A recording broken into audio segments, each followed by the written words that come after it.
Olá, alunos e alunas da Rede CETEPS, do curso Técnico em Serviço Jurídico.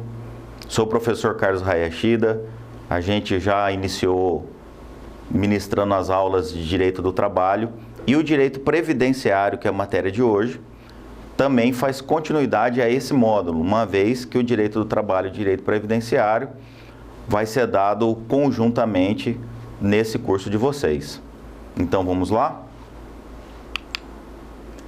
O que é o direito previdenciário e seguridade social?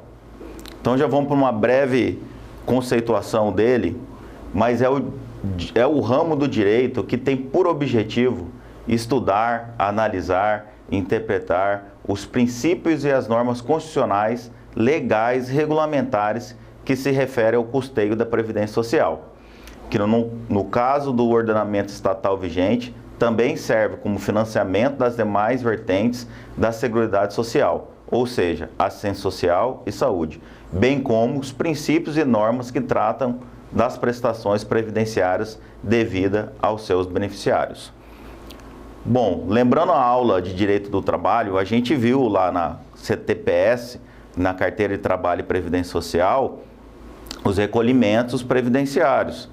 E todo esse recolhimento que o Estado, o governo faz é para subsidiar um pouco a nossa previdência, que dá uma segurança, uma questão de assistência social àqueles trabalhadores que, por alguns motivos que nós vamos colocar aqui na aula hoje, eles não podem dar continuidade ao trabalho, mas já contribuíram, já prestaram ou tem algumas situações especiais que a Previdência do nosso país vai dar essa segurança para ele. Uma sobrevida e uma remuneração pela condição que é estabelecida pelo trabalhador, ou também em outros casos que normalmente não são, como os pensionistas, né? E algumas outras pessoas que mesmo sem contribuir também fazem parte do sistema previdenciário brasileiro.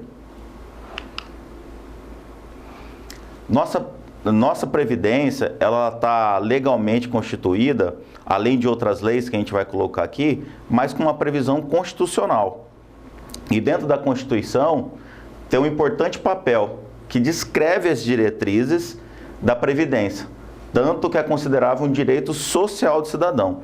Então é um direito de todos.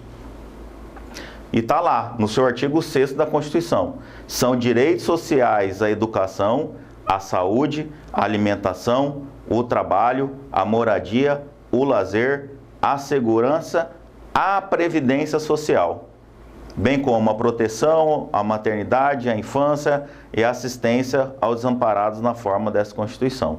Então tá aí, senhores, a previsão legal da nossa previdência e do nosso direito previdenciário, que é o assunto que nós estamos abordando hoje.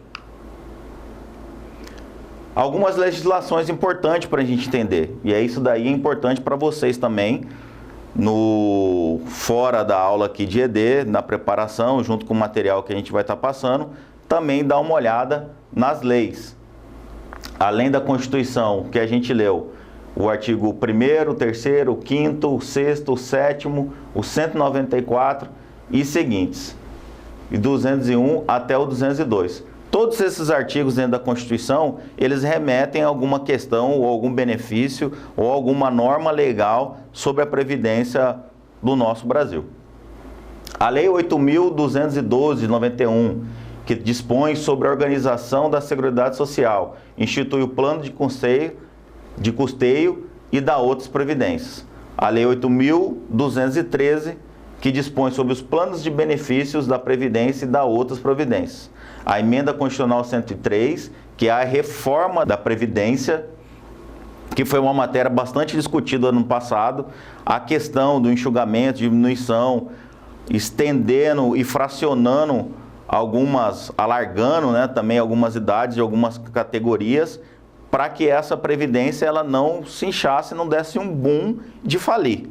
Então, por conta disso que o ano passado a gente debateu bastante essa reforma, onde foi aprovado dentro do Congresso. E algumas portarias do INSS, súmulas de jurisprudência. Todo esse arcabouço jurídico aqui, que são a legislação correspondente que vale a pena a gente dá uma lida para entender um pouco do direito previdenciário no Brasil. E quando a gente fala em previdência, já remete-se na cabeça da pessoa os benefícios que ela traz. E a gente até de maneira bem enxuta aqui, a gente vai mudar um pouco a sistemática do direito do trabalho e já entrar direto nos benefícios. E quais são os benefícios da Previdência? Dentro desses benefícios que a gente vai ver aqui hoje, a gente vai entender um pouco a Previdência e de forma mais objetiva e direta para os senhores entender os benefícios que a gente tem. Tá? Não são todos, mas aqui está elencados os mais importantes. Aposentadoria por idade, né? Que é quando a pessoa atinge a idade limite, a idade mínima até, para poder se aposentar. A aposentadoria por tempo de contribuição é aquela aposentadoria que no mínimo o contribuinte ele tem que fazer para conseguir sua aposentadoria. Algumas aposentadorias especiais, que a gente vai debater aqui também. A aposentadoria por invalidez é aquele trabalhador por alguma doença, né, ou algum acidente, ou alguma enfermidade, e ele fica inviável pelo trabalho. E aí sim, a Seguridade Social, ele dá um benefício para aquela pessoa poder ter uma remuneração para dar continuidade à sua vida. O auxílio-doença, que a gente até falou inclusive no direito do trabalho, é quando o trabalhador é cometido de alguma doença e a partir do 16º dia, a Seguridade Social, ele garante ao trabalhador o custeio e não até mesmo a remuneração feita pelo empregador. Pensão por morte é no caso daqueles os beneficiários que recebem quando a pessoa vem a óbito e aí recebe o recurso do INSS e passa a receber. Então recebe essa pensão. E a LOAS, que são os benefícios assistenciais que a nossa Previdência também garante para a população brasileira. Então vamos passar rápido aqui um por um deles. Aposentadoria por idade. O que é a aposentadoria por idade? É o benefício que visa garantir proteção previdenciária à velhice. A pessoa, ela já teve um transcorrer de sua vida, né? Tem direito ao benefício os trabalhadores urbanos que cumprem o pré-requisito da idade e tenham contribuído com a Previdência Social e trabalhadores rurais que tiverem idade mínima exigida.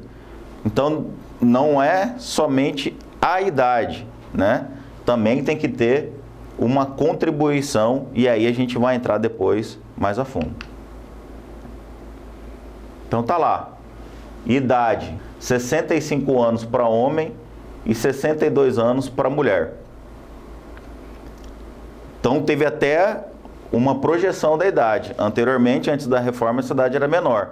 Mulher mesmo, agora são 62 anos. E a carência? Além do requisito da faixa etária, da idade que a pessoa tem que ter, para a concessão do benefício são necessárias 180 contribuições mensais. E os trabalhadores rurais, o homem 60 anos e a mulher 55. Com a carência, a mesma quantidade de meses, 180 meses de atividade. Aposentadoria por tempo de contribuição. O que é a aposentadoria por tempo de contribuição? É o benefício previdenciário por excelência concedido ao segurado que completaram um determinado tempo de filiação e contribuição à Previdência. Quem tem direito a essa aposentadoria por contribuição? Tem direito ao benefício os segurados que completarem o tempo de contribuição mínimo exigido para a concessão do benefício, além dos seus demais requisitos. Quais são esses requisitos? O homem, 35 anos de contribuição, não há idade mínima e no mínimo de toda a contribuição, 180 meses de carência. Mulheres, 30 anos de contribuição, não há idade mínima e a carência também de 180 meses de contribuição. As aposentadorias especiais é o benefício previdenciário concedido ao trabalhador que exerce suas atividades laborais expostos a agentes nocivos que podem causar algum prejuízo à sua saúde e à integridade física ao longo do tempo. O benefício não sofre incidência do fator previdenciário.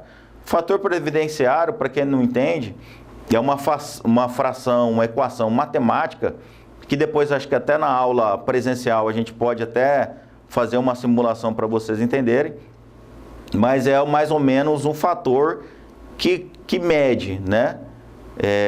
Tanto o tempo do contribuinte, a quantidade de contribuição e a expectativa de vida. E aí vai chegar num valor ali que é o valor mensal que pode perceber.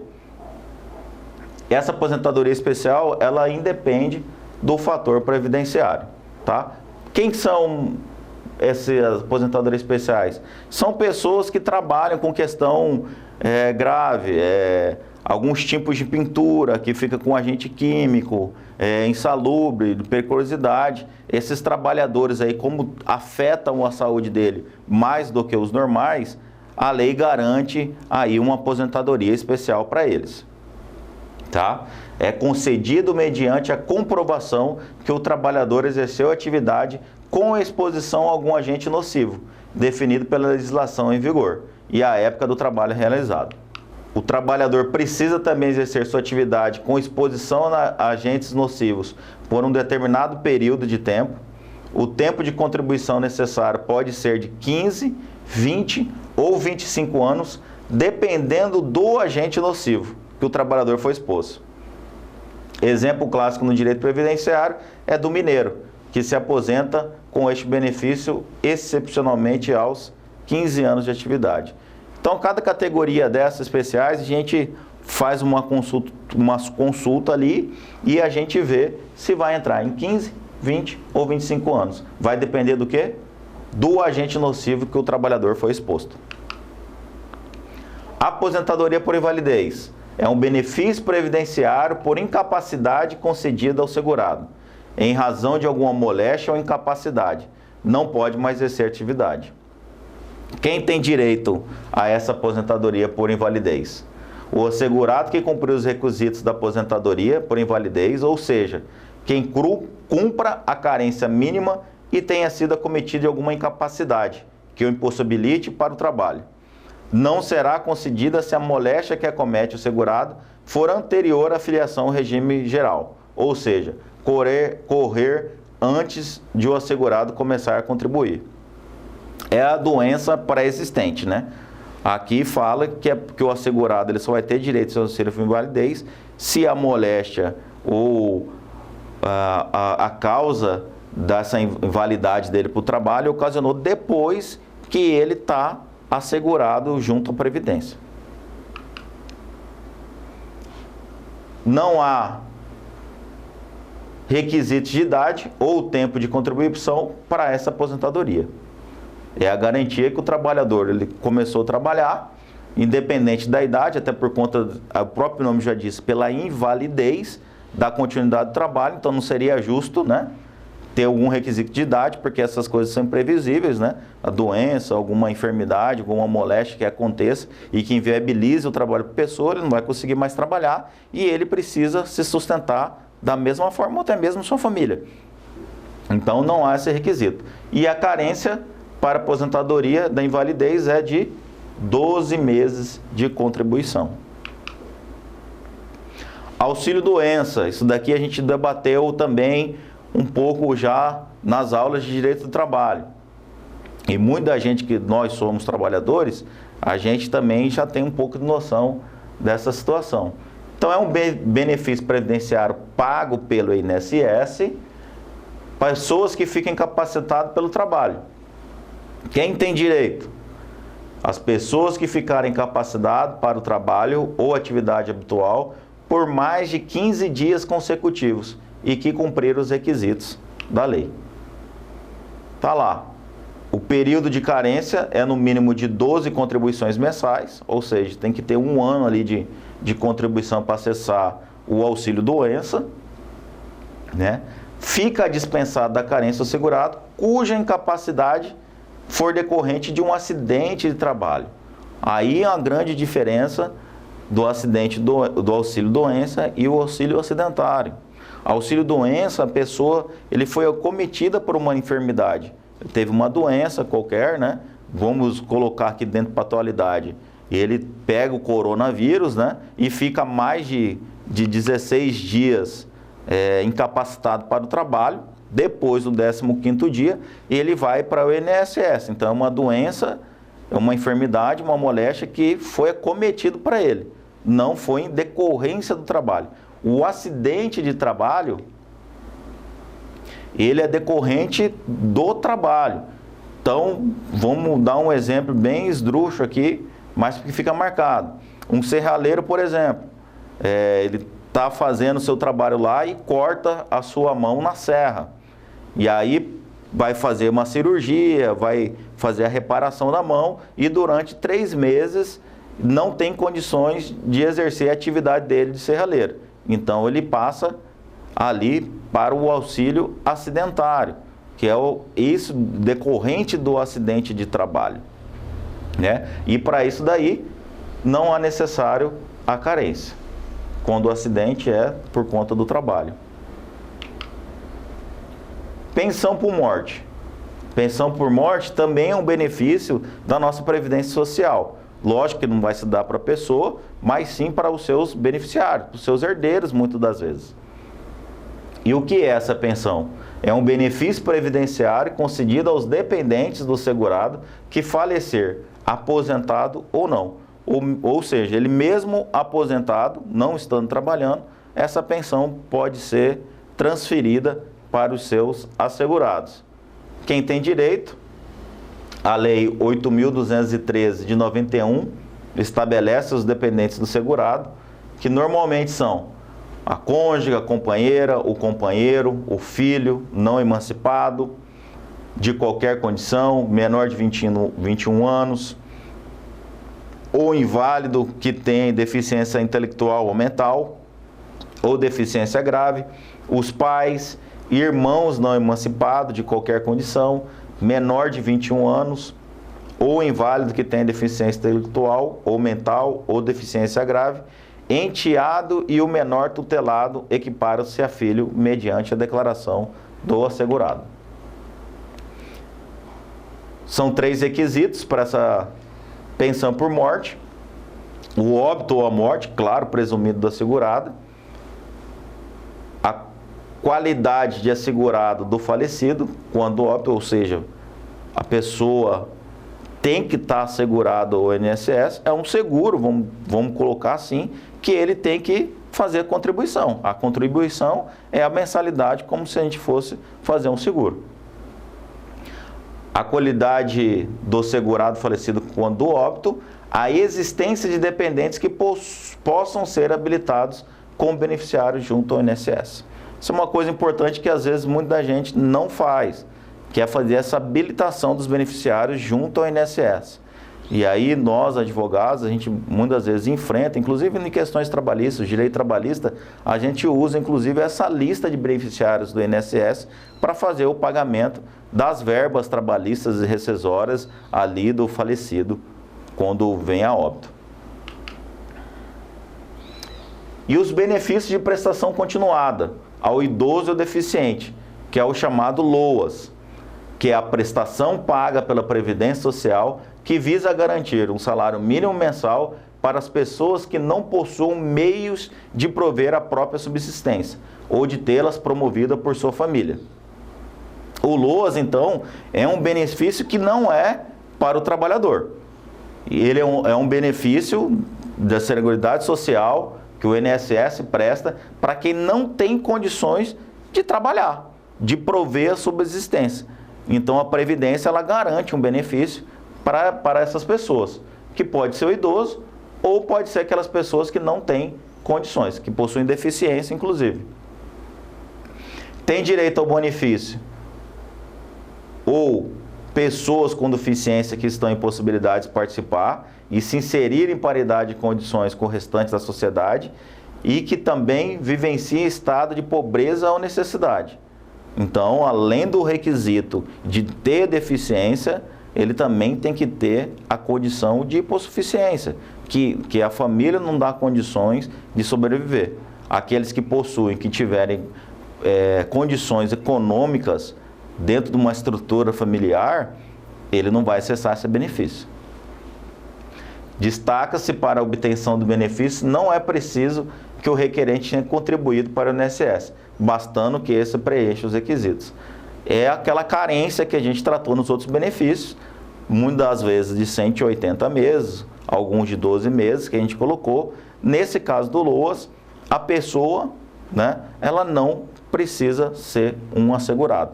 Basta ele preencher os requisitos da lei para ele receber o LOAS.